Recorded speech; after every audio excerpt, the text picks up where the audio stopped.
Ang lahat pong pinagpala at mananagumpay at nanatiling panatag sa buhay dahil sa kapangyarihan ng Diyos, patuloy pong pinapalakas, pinapatatas. Amen. Ay patuloy po tayo magpugay sa Diyos sa pamamagitan po ng malakas na palakpak. Amen. Praise the Lord. Hallelujah. Praise the Lord. Ang pananapunan po ay quarterly po natin gathering para po tayo ay magkasama-sama na alalahanin po yung ginawa ng ating Panginoon Kristo sa cross. Amen. Ay yung kanyang dugo na yuminis sa ating kasalanan na nabuo sa cross. Yung po kanyang mga sugat, ang kanyang po mga lakay na kanyang po tinanggap bago po siya itinako sa cross. Ayun po ay tayo po ang nag-benefits dahil sa mga lakay niya, according to Isaiah 53, sa mga lakay niya, by His stripes we are healed. Amen po ba? Sa mga lakay naman ng Kristo tayo po ay magaling na. Amen. Kaya lagi po natin i-claim. Amen. Ang ating kagalingan everyday. Amen po ba? Lagi po natin i-confess, i-decree na ating masakit karamdaman ay magaling na because that is the result of the finished work of Jesus Christ in the cross of Calvary. Amen. 2,000 years ago, lagi po natin i-confess na magaling na ako. Kahit may kirot ka, magaling na ako. Amen. Huwag po tayong mag-confess. Once na pinag-pray na po natin ang ating pong mga sakit at karamdaman, patuloy po natin i-confess, i-decree and declare na 2,000 years ago, tayo po yung magaling na. Yun na naman po yung gagawin po natin eh. Wala naman na pong iba. Kasi inom tayo ng gamot, di naman tayo gumagaling. Amen. Kahit may maintenance tayo, nandun pa rin. Amen po ba? Pero bakit di nawawala? So, talagang dagdagan na lang po natin at una natin gagawin, talagang i-confess po natin every day, idagdag po natin sa ating araw-araw na panampalataya na tayo'y magaling na. Amen po ba? Amen, kasi there is power in tongue. Amen po ba? Ang langit at lupa, amen, ang lahat ng bagay sa ibabaw ng lupa ay nagawa po dahil lang po sa salita ng Diyos. Amen po ba? Amen. So, ibig sabihin, let there be light. Yan po unang ginawa ng Diyos, diba? And let there be light. Nagkaroon ng light, sinabi lang niya. Amen po ba? Ibig sabihin, may kapangyarihan ang salita. Amen. Kaya pag i-decree, declare mo yan araw kami sa buhay mo, yung kapangyarihan ng Diyos ay isa sa iyo. Amen po ba? Kapag sinabi mo, wala akong pera, naku, masamang prayer yan. Amen po ba? Lagi mong i-deklara, marami akong pera! Sama-sama sa Diyos! Marami akong pera! Amen po ba? Lagi natin because we are a people of faith. Amen po ba? Tayo ay mga tao at tayo po ay mga hirap ng Diyos. Tayo po ay mga manampalataya. Amen po ba? Nabubuhay po tayo sa mga hindi nakikita na tinitiyak po natin na yung mga hindi nakikita natin sinampalatayan at may nyaring maganap sa atin, that is faith. Amen po ba? Kahit wala pa, ideklara mo, marami akong pera! Magaling na ako! Malaya na ako! Amen po ba? Yan lang po gagawin natin mga kapatid ko. Kasi pag wala po tayo sasabihin maganda, walang mangyayaring maganda sa ating buhay. Pag lagi tayo nagpo-confess sa loob ng ating tanan,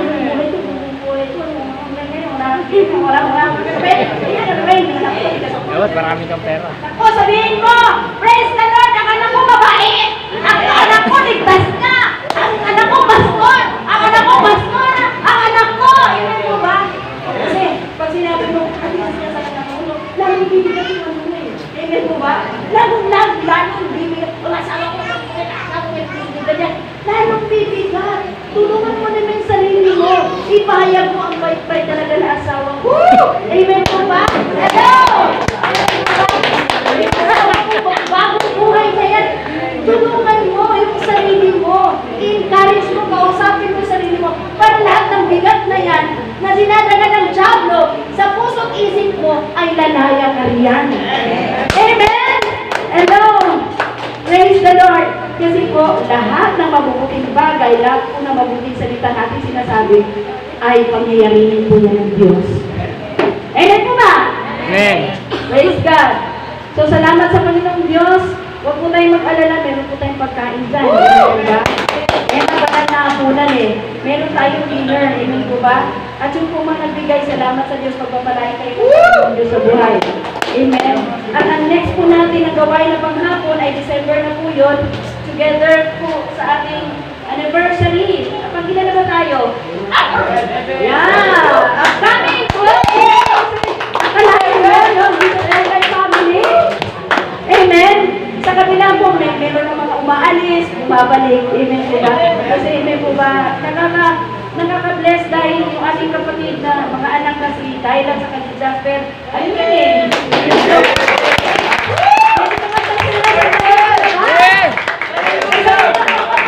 Wala silang nasumpungan, papahina. Amen. Amen. Praise the Lord. At talagang ipinanganak sila sa Jesus Christ. Amen. At lahat ng pandaraya ng kaawaan sa mga leaders, salamat sa Diyos! Dahil tinapos na po ng Panginoong Diyos sa buhay. Amen?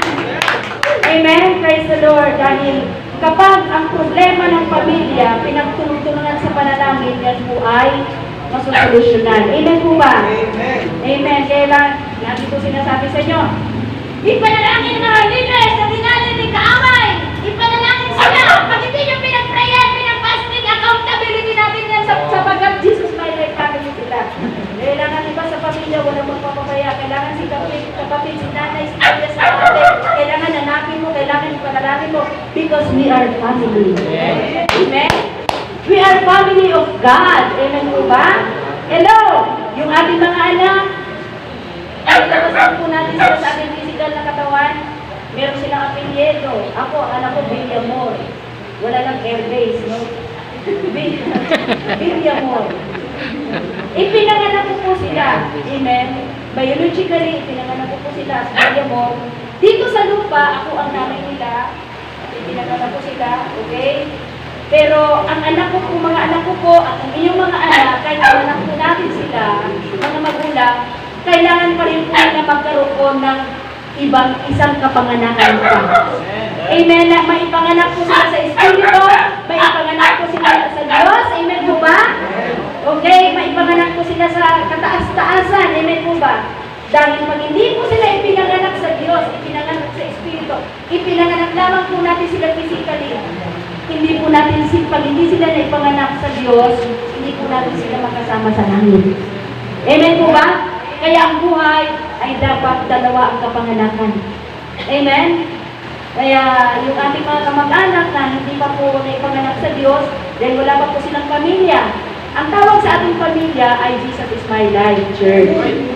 Amen? You are family. Amen po ba? Family of God. Amen po ba? Sila naman, iba naman silang pangalan nila, pero family of God pa rin sila. Amen po ba? At syempre, pag pamilya, may kanya-kanyang racing yan, di ba? Uri ng pagpapalaki, minsan may ipin, minsan naman may mga magulang na kayaan mo siya. Amen po ba? Minsan naman may mga magulang na konsentidor.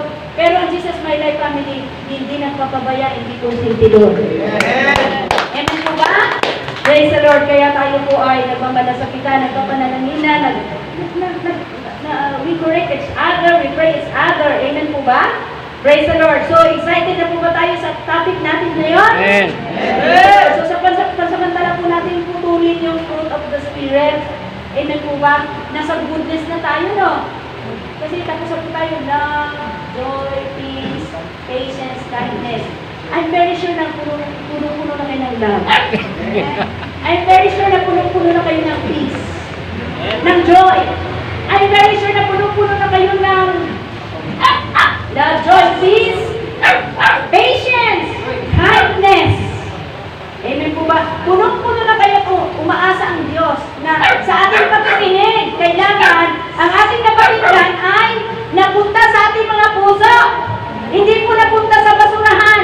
Kasi sayang po pag hindi napunta sa puso, yung bini, hindi tutubo. Amen po ba? Kaya napakalaga pong makinig po tayo lagi sa salita ng Diyos. Okay. So, ang ating pong topic ngayon ay one of the specific major key to a prayer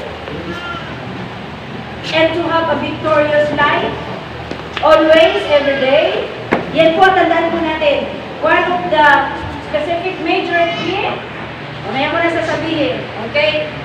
Although, this key is clearly na, although ito po ay nasa lumang tipan at nasa bagong tipan, pero maraming Kristiyano, hindi po nag-i-exercise nito. Amen? Amen. Hindi nag-i-exercise nito. Okay. So, mamaya po, pag-usapan po natin ng malalim. Okay? So, majority of Christians are unaware that it exists. Majority po. Okay? Pero, ginagawa na po ito ng marami sa Jesus My Life. Ginagawa na po ito. Hindi ko muna sasabihin po ano dito. Okay? Failure to use this key is our main source of and effectiveness in the body of Christ. Maybe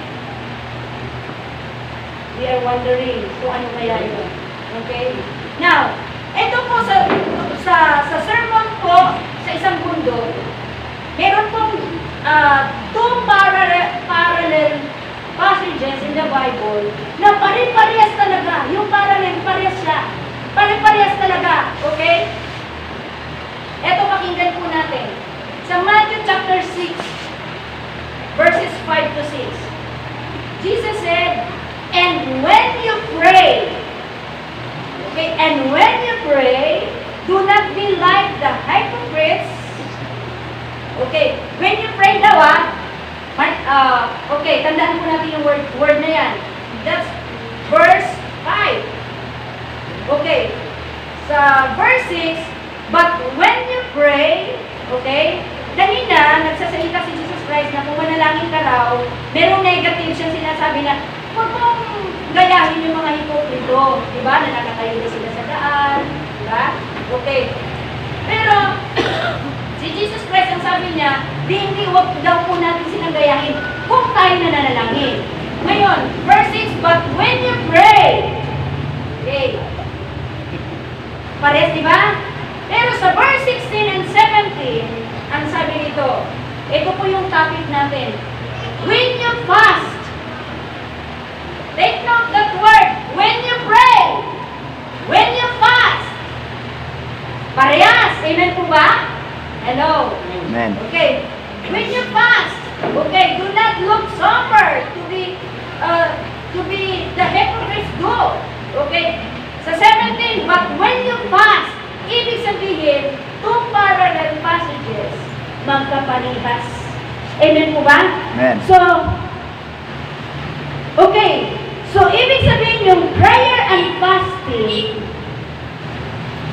ay tinuturuan po tayo ng Diyos kung paano po siya tamang gawin. Amen po ba? Para masunod po natin ang pinakatamang gawin sa kalooban ng Diyos. Ngayon, ibig sabihin, when you pray, si Jesus po ay nag-e-expect. Saan po niya ito sinasabi? Sa mga manampalataya. Amen po ba? When you pray, si Jesus ay nag-e-expect siya na mag-pray ka. Amen. Hindi niya sinasabing, if you pray. But ang sabi noon, when you pray. At sa verses 16, 17, when you fast. Hello? Ibig sabihin, pag sinabi ni Jesus Christ na when you fast, ibig sabihin, nag-e-expect po si Jesus Christ na mag-fast ka, mag-fasting ka. Amen po ba? Amen. Bakit ito ang napili ko? Bakit? This is very essential to a Christian. Yes. Bakit? Yes. What is the purpose of fasting? Only one. Okay? Ang purpose po ng fasting is for us to be humble. Amen. Hello? Upang tayo po ay i-humble ng Lord. So, ang fasting ay ginagawa po tayo ng Diyos na magiging humble sa buhay. Amen po ba? Kasi, kapag hindi po tayo nagpa-fasting, dahil sinabi na po ni Jesus Christ, nag-expect na siya, na lahat, sinong dapat mag-fasting? All of the Hindi lang po ang leaders. Kasi sa lahat ng itong believers niya sinabi, when Amen. you fast, when you pray, amen po ba? Amen. Dalawa, ibig sabihin magkatambal. Pag nananalangin ka, hindi pwedeng hindi ka nagpa-fasting. Kasi may salitang fasting, may salitang praying. Amen. Amen po ba? Amen. So ano ibig sabihin ng fasting? Ang ibig sabihin po ng fasting, from the Greek word nestivo. From the word ne, isang negatibong bahagi ng salita, at esteo, kumain. Kaya ang pag-aayuno ay hindi pagkain. Okay? The subject of fasting is not easy. Bakit? Sasakit ang tiyan mo. Gugutumit ka. Kung kailan magpapasting, nandun yung favorite mo, naaamoy mo. Di ba nagre-reklamo yung tiyan mo? Pero dapat, kailangan mong i-afflict. Yung pagkatao mo, ibig sabihin pahirapan mo. Because in Leviticus 16, ang mga Israelita ay inutusan po noong Day of Atonement, no? Inoblige po sila ng Diyos, no? Nagkaroon po ng ordinances, no? Ang Diyos na buhay, na i-afflict ninyo ang inyong mga sarili. Kung baga, deny your own self, no? Kailangan, ibig sabihin ng deny your own self, kailangan nyo magpapahirap sa iyong sarili. Eh ano ang fasting, di ba pagpapahirap sa sarili yan? Amen po ba? So kailangan pala, kung ito po ay, at itong ordinances na ito, ay ito daw po ay forever. Amen? Panghabang panahon. Ibig sabihin, sa lumang tipan pala, di ba? Ang ating mga heroes of faith ay nabubuhay sa fasting. Hello? Ang ating pong mga disciples, no? Yung 12 disciples natin, nabubuhay po sila sa fasting. In fact, bago po sila mag-send out sa Book of Acts 13-14, bago po sila mag-send out ng mga i-send for missionary, nag-aayuno muna sila. At si Paul, sabi niya, lagi daw siya nag-aayuno. Amen po ba? Amen. Nung si Paul pupunta sa Roma, nag-aayuno siya. Amen po ba? Hello? Kaya sa history of early church, nabubuhay po ang mga disciples sa pag-aayuno. Amen. Amen po ba? Salamat po.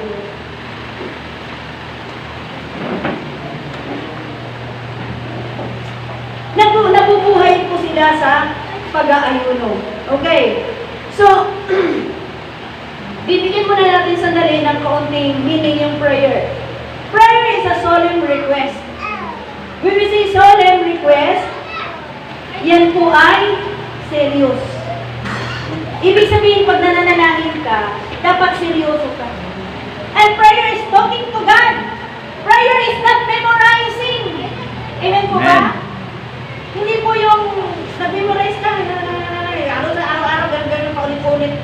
Ayun lang Diyos yun, kasi mga ugali po yan ng mga Gentiles. Amen po ba? So prayer is not memorizing. Ang prayer po ay pakikipag-usap sa Diyos, pag-iyak. Amen. Paghingi, pagsusumamo, pagtawag. Panawagan ng anak sa Diyos, sa isang Ama. Okay? Pagtaas ng puso sa Panginoon. Paghahanap sa mukha sa Panginoon. Amen. Pag-iyak, pagtangis, pagsusumamo, panawagan. Yan po ang pananalangin. At yan po ay seryoso. Amen. Kaya dapat pag nanalangin ka, hindi ka natutulog eh. Kasi pag natutulog ka, hindi ka seryoso nun na nag-pray. Amen po ba? Amen. Kaya, alam ko po ba? Okay. Balik po tayo. Ano po ang purpose ng fasting? Sinabi ko na kanina, God's appointed way to humble ourselves. Okay, ano po sabi ng James 4 verse 10? Humble yourselves before the Lord, and He will lift you up. So, God do the lifting, and you do the humbling. Amen po ba? Pag nakita ng Diyos na nagpapakumbaba ka, itataas ka niya. Amen. Pero pag nakita ng Diyos na nagmamataas ka, ibababa ka niya. Amen. So, kailangan doon lang tayo sa verse na yun susunod. Amen po ba? Amen. So, ang sabi po roon, magpakumbaba kayo sa harapan ng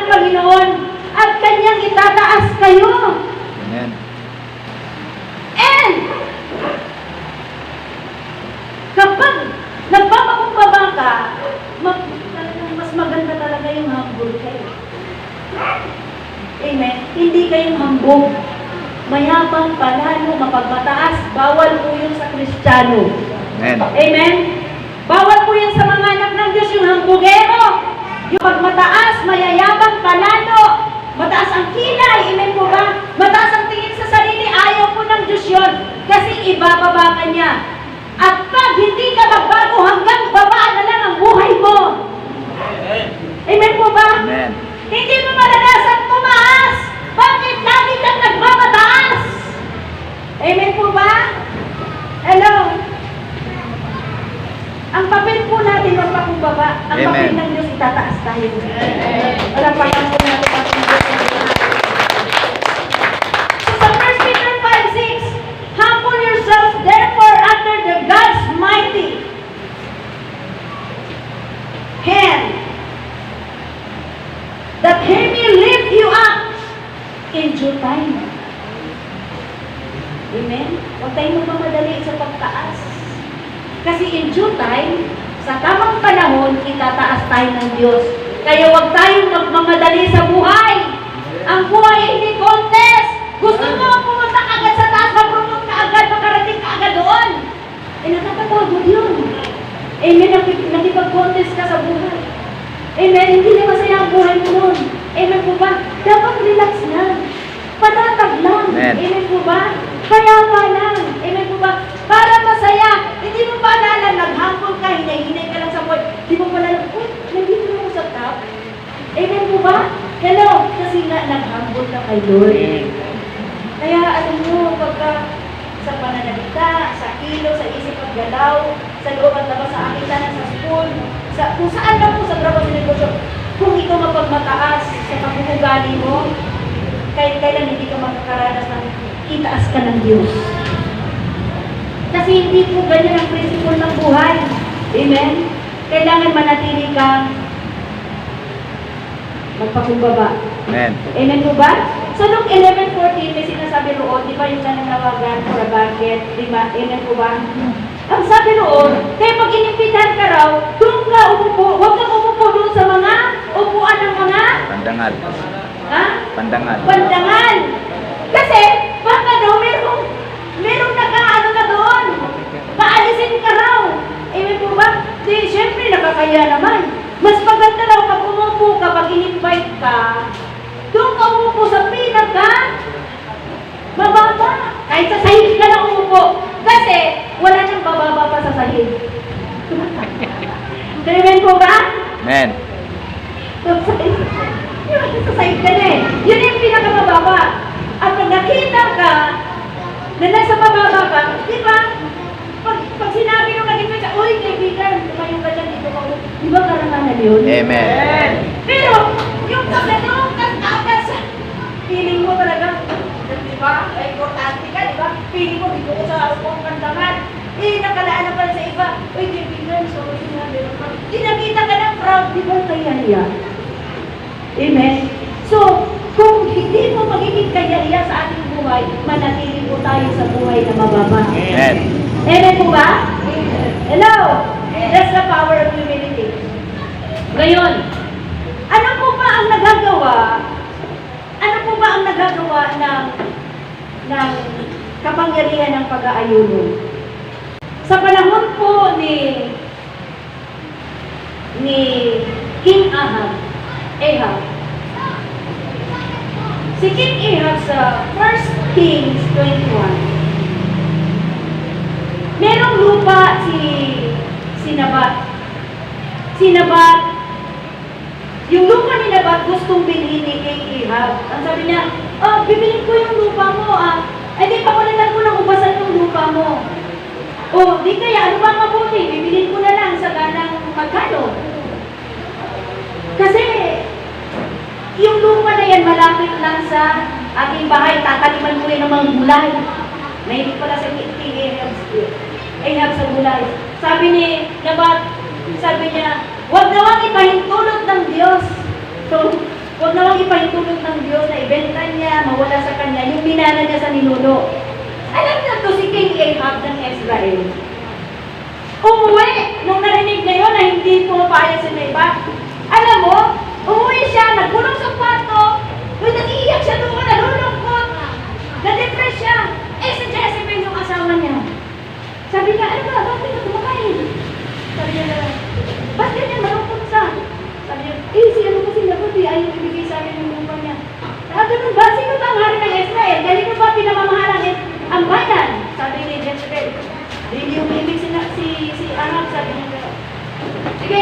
sabi niya, sumulat si Jezebel ngayon, no?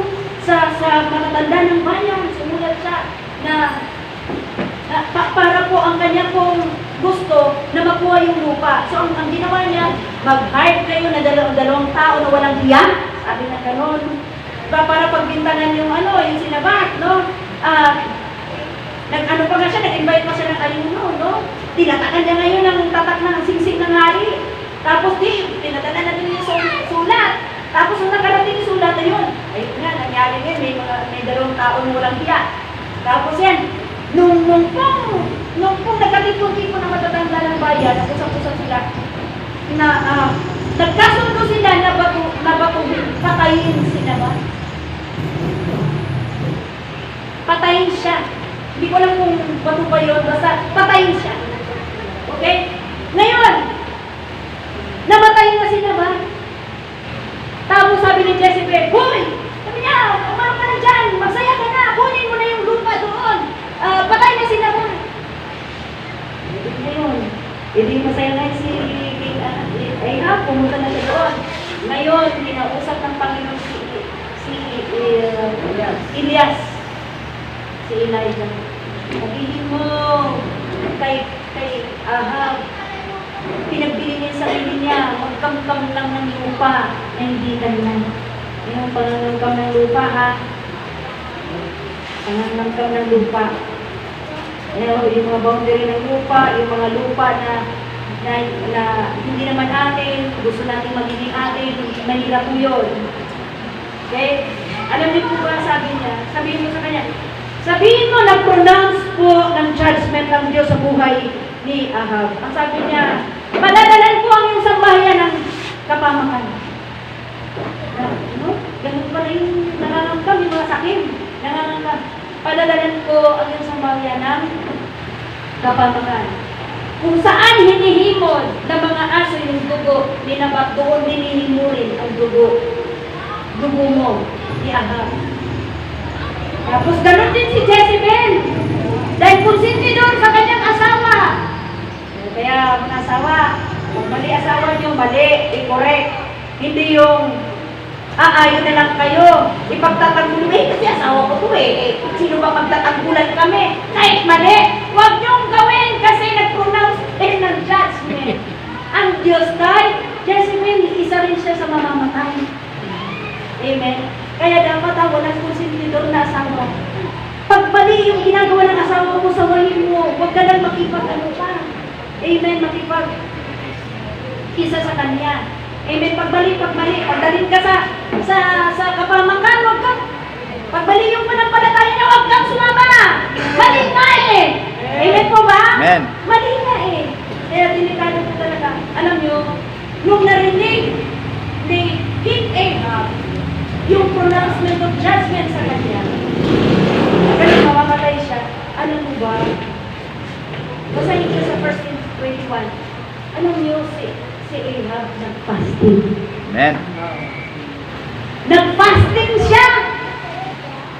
Tapos, nung nag-fasting siya, ang sabi ng Diyos kay Elias, nakita mo ba yung mga Ahab? Ako, nagpakubaba siya, nag-aayon siya. Sabi niya, alam mo, binawi ng Diyos yung pronouncement ng judgment sa kanya. Sabihin mo sa kanya, hindi ko gagawin yung plano ko sa kanya ngayon, pero gagawin ko sa kanyang salindahan. Ibig sabihin mo, hindi namatay si Ahab dahil nag-fasting. Amen. Hello! Nakita po natin yung gaano nakakatulong yung pag-aayuno? Jesus my life! Amen. Hindi lang po dapat natin. Dapat tayo nag-aayuno! Amen. Amen po ba? Hello!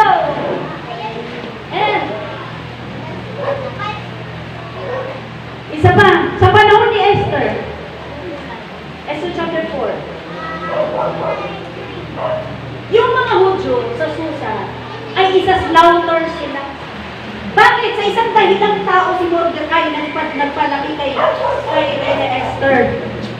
Ngayon, gustong islaughter ni Haman ang mga Israelita. Hindi lang si Mordecai. Kasi parang walang kwenta, isa lang mapapahama. So, pinagplanuhan ito ni Haman. Alam niyo po ba, sabi ni Esther, sabi ni Mordecai, na tulungan mo kami. Ganito gawin mo, mag-iusap ka sa hari. Ang sabi ni Esther, naku, alam dito sa kautusan ng hari na walang pwedeng lumapit doon. Now, hindi nakalabas yung setro ng hari. Dahil pag may lumapit doon sa bulwagan, hindi nagpapalampak, kakainin. Sabi niya, 30 days ako, hindi pinapatawag ng hari. Sabi niya gano'n. So, ang sabi niya, hindi yung mananahimik ka, sabi ni Mordecai, akala mo makakaligtas ka rin sa kapamakan, mamamatay ka rin. Kasi kami, check kami, na ililigtas kami ng ibang lahi. Pero ikaw, hindi ka makakatakas dahil na ang mudyo. Hindi nga pwede doon sa lahi ng bansa na yun. Okay, so, ang sabi ngayon, sabi ni Esther, umayo ka, sabihin mo kay Mordecai, na kanyang imitin lahat, likumin niya lahat, ipunin niya lahat, ang mga Hudyo nagkakalat sa Susa, ano mang makita niya, sabihin mo sa kanila, mag-ayuno, mag-fasting. Hello? At ang sabi niya, ako mag-ayuno, pati yung mga alalay kong babae, mag-aayuno kami. Ang sabi niya ganon. And then, pagkatapos ng pag-aayuno, harap ako sa mahal na hari, mamatay na kung mamatay. Oh, may mga babae ba ganyan na yun? Ha? Mamatay na kung mamatay sa paglilingkod sa bayan, sa Panginoon. Amen. Ganyan talaga. Grabe si Esther. Mamatay na, mamatay. Di ngayon, yun nga, nag-ayuno silang lahat. At pagkatapos ng pag-ayuno nilang lahat, si Esther, after 3 days ng ayuno, nagdamit siya ng kanyang right ng damit. Tapos, kumbaga, lalakad-lakad siya po ng ibang lahat.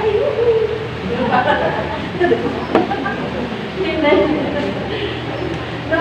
Palakad-lakad siya. Oh, Mandarin, Reyna, ano po ba yun? Ano yung hinihiling mo? Kahit kalahati ng aking karyan, ibibigay ko. Galing, no? Grabe, no? Kahit kalahati. Bakit? Bakit na sinasabi yun? Dahil kinuha nila sa pag-aayuno. Amen. Hello! Amen po ba? Hello! At itong si Haman na sa pamagitan din ng sulsul ng kanyang asawa, ay mga talaga magsusulsul ng asawa, no? Kampi pa rin sa asawa, sabi niya, alam mo yung gagawin mo, Haman? Magpagawa ka ng bitayan. Sabi niya, 50 kasiko. Kung niya nagkamali sa numero 50 kasiko, mataas daw. Tapos doon daw ibitay si Mordecai. Sabi na asawa, sulsul pa rin, masama na ngayon. Bakit si Mordecai, galit na galit si Haman sa kanya. Kasi nga si Mordecai, si Haman kasi na-promote siya. Okay? Na-promote siya kaysa siya po ang pinakamataas sa mga pinuno ng harian. Okay, so ang bili na hari, kailangan pag nakita si Haman, mayuyukot, gumalang. Ito si Mordecai, hindi naman gumagalang. Amen? So sabi niya, bakit hindi ka gumagalang, hindi ka yumuyuko? Sinasabi niya, araw-araw, inudyo kasi ako. Hudyo kasi ako. Hindi mo ko kasi naman, di ba? Ibig sabihin, naninindigan siya sa pagiging hudyo niya. Amen po ba? Amen. Ano, may Krisyano bang maninindigan? Amen po ba? Pag mali po yung ginagawa, pagkasalanan na, pag it's a form na ng Just Johnson, it's a form na po ng tukso, kailangan manindigan tayo like Mordecai, dapat ganun po sa Jesus my life. Amen po ba? Amen. Ngayon, alam niyo po ba ang power ng fasting? Ngayon, pinatawag na ng mahal na hari si Reyna Esther. Lagi niya sinasabi, ano ba talagang hinihiling mo? Ibibigay ko talaga yung kalahati. Ilang beses yung binang ibibigay ko sa iyo yung kalahati ng kanya. Mas ganyan-ganyan. Sa madaling sabi ko, alam niyo po ba, dahil sa pag-aayuno nila, yung plano ni Haman ng kaaway na si Mordecai ang ibitay, si Haman ang nabitay. Amen? Church, pag nag-ayuno tayo, nanalangin tayo ka-ayuno, kapahamakan po yan ng kaaway. Hello! Ang tangka ng kaaway ay hindi matutuloy. Amen. Palakpakan po natin ang tangka. Kaya napakahalagang mananalangin. Sa panahon ni Jonah, sa Nineveh, alam ko, very familiar po tayo, amen po ba? Sinabi ng Diyos kay Jonah, Jonah, pupunta ka sa Nineveh. Ihayag mo sa kanila in 40 days kung nawawasakin ko. Kasi Nineveh is a great city, is a Gentile city, amen po ba, wicked city. Napakasamang city, amen po, sa gate nila, nandun na yung Diyos doon sana, kalahating hayop, kalahating tao. Ganun sila duman-duman sa harapan ng Panginoong Diyos. So, ang sabi po niya naman, pupunta ka ron, yaya po sa kanila kasi suko na sa langit ang kanilang mga kasalanan. Pero alam niyo ba, ang mahal na hari sa Jonah chapter 3, nung nalaman po yung mga Ninevites, ang mga Ninevites ay naniniwala sa Diyos. At sila ay nag-declare, nag-proclaim ng fasting. Amen. At nalaman ito ng hari na magpa-fasting ang mga Ninevites. Nakiisa ang mahal na hari, bumaba sa trono na damit ng sako at nag-ayuno. At sabi niya, sabihin mo sa buong kaharian, lahat ng hayop, pati hayop, pag hindi ka nag-fasting, mabuti pa pala ang hayop nagpa-fasting. Hello? Hello? Amen. Pati mga hayop, mga bata, walang kakain, walang iinom, 3 days. Total fasting, absolute fasting. Hello? Hindi sila kakain. Bata, lahat po ng mga dakila sa city, hindi kakain. Mga hayop, mga bata, 3 days, wala talagang iniinom, walang kinakain. Kinaya nila. Ang sabi nila, anong sabi nga rin, manay mo, magbago ang plano ng Diyos. At nagkatotoo nga. Pagkatapos sila nag-ayuno, puri ng Diyos, nagbago nga dahil nakita ng Diyos ng pakumbaba. Nag-amon sa pamagitan ng mag-ayuno ang bayang Nineveh. Amen. Nakita po ba natin mga kapatid ko? Si Nehemiah, nung pong binihag ang bansang Israel sa Babylonia, dumating, dinalaw siya doon sa palasyo ng hari ng kanyang kapatid ni Sanan. Tapos sinanong niya. Tapos sa pagkatanong niya, biglang ang kalooban niya, umupo siya, tumangis, umiyak. Pagkatapos, nagpatuloy sa pag-ayuno. Ibig sabihin, buhay ng lingkod ng Diyos ang pag-aayuno. Amen. Hello? Church, hindi lang po tayo, lahat ng believers, ay hindi lang po tayo nagtatapos sa pananalangin. Dapat may pag-aayuno. Ang pag-aayuno, ang fasting, ay bahagi ng pakikipagrelasyon sa Diyos. Hello? Kapag ikaw Kristiyano, hindi nag-aayuno, kulang ang relasyon mo sa Diyos. Hello? Amen? Ano mang ipag-aayuno mo, may reward yan. Yes, sinasabi sa Matthew 6:17 pa ba yan? Pag-aayuno ka, huwag mong nayahin sila, di ba? Ganyan, malungkot, ganyan. Doon ka sa lihim. No? Mag-aayuno at gagantihan ka ng Diyos sa iyong ginagawa ng lihim. So, ibig sabihin, pag nag-aayuno ka, may reward. Amen. Amen! May reward. Hello? Hindi pa ba tayo mag-aayuno na? May reward pa na? Ano po yung reward ng pag-aayuno? Eh kung ano yung pinag-pray mo, pinag-fasting mo, ang kasagutan yun, yun ang reward! Hello? Amen? Kaya dapat lahat ng taga-Jesus is my life ay nag-aayuno! Amen. Ano ang sabi ng Joel chapter 2 verse 15 pababa? Ang sabi roon, magtakda kayo ng araw ng pag-aayuno. Amen. Ang itinakda ng ating ayuno. Huwag niyong ismunin yan yung Sabado na 6 to 6. Ako dinidiretso ko po yan kasi yan ang itinagda ko sa buhay ko. Na alas 6 ako, last kain ko Saturday ng gabi. Kakain ako Sunday na ng gabi ulit.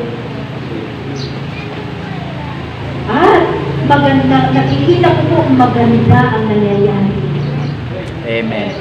Amen? Kaya kapante ako sa buhay ko.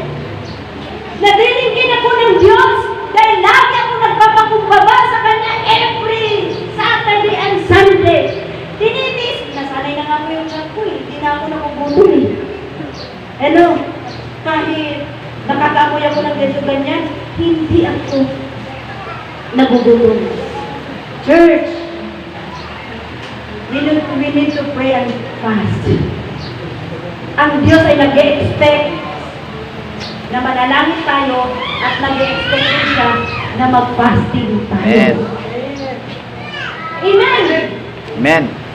Meron tayong everyday na prayer and fasting. Ginagawa natin sa Sabado dahil may mga trabaho ang marami. Meron tayong Monday up to Friday. Araw-araw may fasting.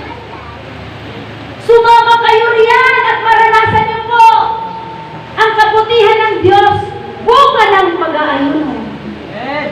At hindi pwedeng ang Kristiyano ay hindi mag-aayuno. Dahil buhay na po ng Kristiyano ng mga Hudyo, ng mga Israelita ang mag-ayuno. Amen. Kung Israelites ka, di dapat nag-aayuno ka. Amen. Hello? Kulang po ang prayer. When you pray, when you fast, pareha sila. Ang ginanap lang natin, prayer lang, walang fast. Ayaw natin mahirapan yung sarili natin. Alam nyo, bakit tayo kailangan mag-aayuno? We have 3 main enemies. Ano ang enemies ng buhay natin? Number 1, pride. Number 2, lust. Number 3, greed. Alam niyo yung tatlo na yan. Kaya dapat tayo manalangin at mag-ayuno.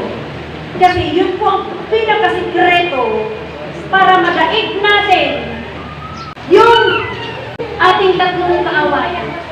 Hello? Mapaglabanan po natin ang ating kaawayan. Hello? Amen. Pride. Prayer kills pride. Cancels pride. Fasting kills and cancels lust. Giving kills and cancels greed. Alam niyo yung tatlong enemies na yan? Yan yung pinapadala ni Satanas para atakihin ang spiritual growth mo. Hello? Pag hindi ka nanalangin, hindi ka mag-pray, hindi ka magbibigay, wala. Ang iyong spiritual growth ay apektado, hindi ka lalangin. At pag hindi ka lalangin sa Diyos, hindi mo siya maranasan na malalim sa buhay. Amen po ba? Amen. So saan ka, kapatid? Saan ka pag Sabado? Alam mo may fasting? Sige, huwag kang gumano. Huwag. Ang mahalaga, sinabi ko na po sa inyo. As pastor, ayaw mo pong magkulang. Saan ka? Saan ka pag Monday, pag hindi ka nakapag-fasting sa Sabado? Saan ka pag Monday? Meron pa rin itinagda ang langit sa Jubilee na fasting. Saan ka? Saan ka? Kalagatin mo katabi mo, saan ka sa araw ng pag-aayon mo?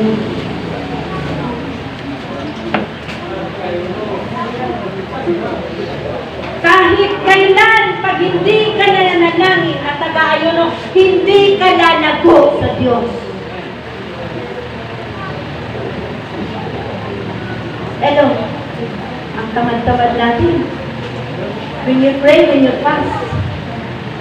Kailangan lakaran natin yung when you pray, when you fast.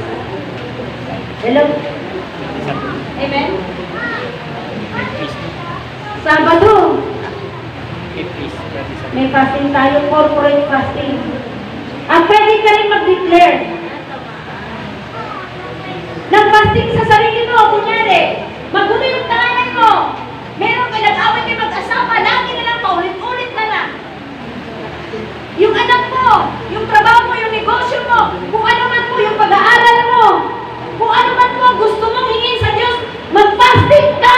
Amen.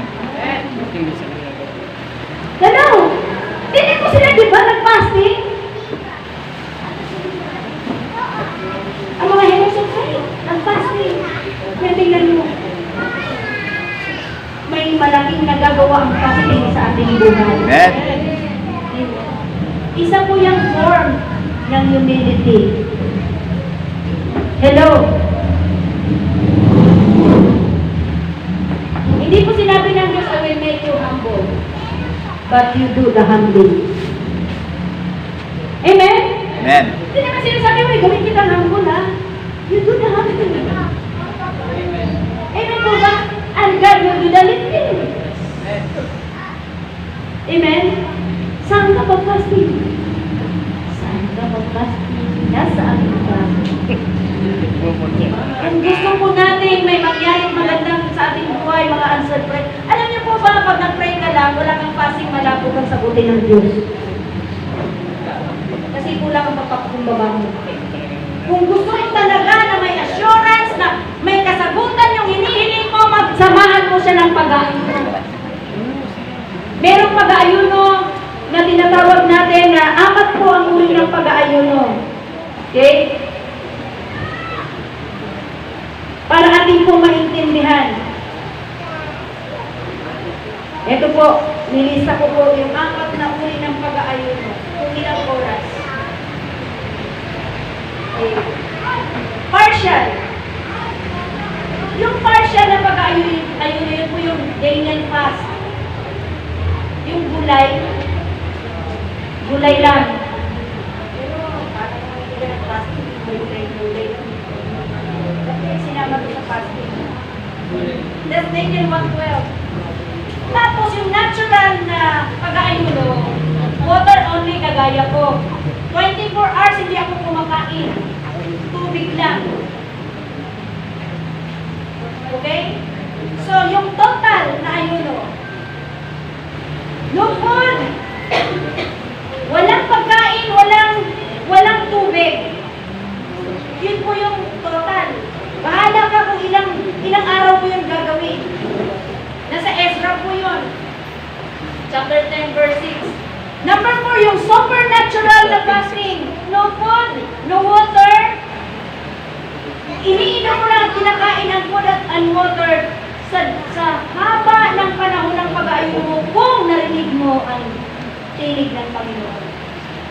Yun po yung supernatural. Walang tubig, walang pagkain, tapos mahaba na yun, kunyari, nag-20 days ka, nag-40 days ka, tapos gusto mo kumain kasi narinig mo ang tinig ng Diyos na kapag ka, saka mo siya gagawin. Or may sinabi na si Lord sa'yo, pwede ka lang kumain, pero ginagawa mo yun kapag nakarami ka na ng araw mahaba. Yun po yung supernatural na pag-aayuno. Mamili ka roon personally. Amen, si Ahab, nag-fasting siya, isa lang, personally. Isa lang. Kaya pwede natin gayahin si Ahab. Ito na lang sila Esther, corporate ito. Amen? Sama-sama, ginagawa po natin yan sa Sabado. Amen. Hello? Amen? Kaya mga kapatid ko, pwede na po kayong sumama. At sa iyong ayuno, sabihin niyo sa Diyos yung mga prayer request ninyo. Amen. At pag nasabi niyo sa Diyos, panampalatayanan ninyo, dahil nanalangin kayo, nag-aayuno kayo, panampalatayan ninyo kung paano sinagot sila Esther, sila Ahab, ang mga taga Nineveh, hello, sila Nehemiah, at kung sino pa mga Hersome, sila Pablo, panampalatayan mo na mangyayari magaganap bunga ng pag-aayuno at panalangin mo. Amen. Amen. Kumusta? Ready na ba tayo? Mag-ayuno. Amen. Kahit sa mga bahay, mag-ayuno ka personally. Personally, meron kang hiningi sa Lord. Declare sa sarili mo ng pag-ayuno. Ang gagawin mo, doon ka lang sa kwarto magkulong, magbasa ng Biblia at mananalangin, wala kang gagawin. Hello! Palapakan po natin si Lord. Bakit? Kung kasi pag nag-aayuno ka, gawa ka naman ng gawa. Hindi ka lang kumakain. You're just beating your body. kinakastigo, pinapahirapan mo ng katawan mo. Kailangan talaga ang pag-aayuno, like what I said a while ago, na ang prayer is a solemn request. Seryoso siya. Para ako seryoso magkapanalangin eh. Sabi nga, nandun ako sa Bicol, Pastor, masarap ka na mag-ayuno. Sabi, yes, talaga po. Sabi, oo, kasi nagdadamo ako, hindi ako napapagod. Ay! Sabi ko, ay, bakit kayo nagtatrabaho ako nag-aayuno? Ano na ba yan? Sabi ko, masarap ang ganyan talaga kasi kayang-kaya na niya, may lakas na siya magdamo. Sabi ko, ay, hindi ko ganyan ang pag-aayuno dapat. Nagalungkot kayo sa Diyos, nagbabasa na nalangin, pinapakinggan ang tinig ng Diyos. Di ba pag nag-ayuno ka na nalangin ka, talagang absurd po yung verse, yung revelation. Amen. Amen. Pag yung revelation na absurd mo, talagang dala mo yun sa buhay mo, magagamit mo yun as weapon. Amen. Amen mo ba? Sa mga kapatid ko, rebel. Mag-aayuno po tayong lahat. Amen. Amen? Amen. Kung alam pa po, mag-aayuno. Hindi pwedeng hindi tayo mag-aayuno tayong lahat. Walang exempted. Oy, naku, paano pag diabetic ako? Paano pag iniinom ako ng gamot? Alam nyo, kung nag-aayuno ka, nagkataon na iinom ka ng gamot, doon mo maranasan ang himala ng Diyos. Nag-aayuno ka, wala kang gamot. Praise the Lord, wala hindi ka na ano. Amen. Amen mo ba? Hello? Diyos yan eh! Ang Diyos ang healer! Amen. Nagpapakumbaba ka na nga, hindi ka pa niya pagagalingin, pababayaan ka niya sa Diyos naman. Amen mo ba? Amen. Hello? Kaya mga kapatid ko, wag na hindi tayo nag-aayuno. Tapos, pag Sabado, sumama ka sa pag-aayuno. Amen. Ang saya kaya pag Sabado, ayaw mo. Ang saya-saya namin. Pag Sabado, ayaw nyo kasi pumunta. Eh, ang saya-saya namin. Hello? At pag gusto po natin pag-ayuno pa, kasi marami tayong hinihiling sa Diyos. Check mo yun. Sasagutin ng Diyos ang ating panalangin. Believe me. Amen. Hello, mangyayari ng Diyos yung hinihiling mo. Meron po ba tayong hinihiling sa buhay? Amen. Ipag-ayuno mo yan. Kaligtasan ng pamilya mo? Ipag-ayuno mo. Amen. Yung makulit na asawa mo, ipag-ayuno mo yan. Yung anak mo, ipag-ayuno mo yan. Amen. Yung pag-aaral mo, ipag-ayuno mo yan. Lahat ng hinihiling mo, ipag-ayuno mo yan. Kaya, ay gagawin ng Diyos. Ang sabi ng Panginoon, pag meron kayong gagawin sa akin, may gagawin din ako sa inyo. Hello! Amen po ba? So, are you ready? Amen. Sumama sa mga pag-ayuno ng Monday to Friday. Makipag-usap lang po kayo sa ating mga leaders para kayo maalala nila. Amen po ba? Amen. So tayo lahat ay tumayo sa Panginoon Diyos sa buhay.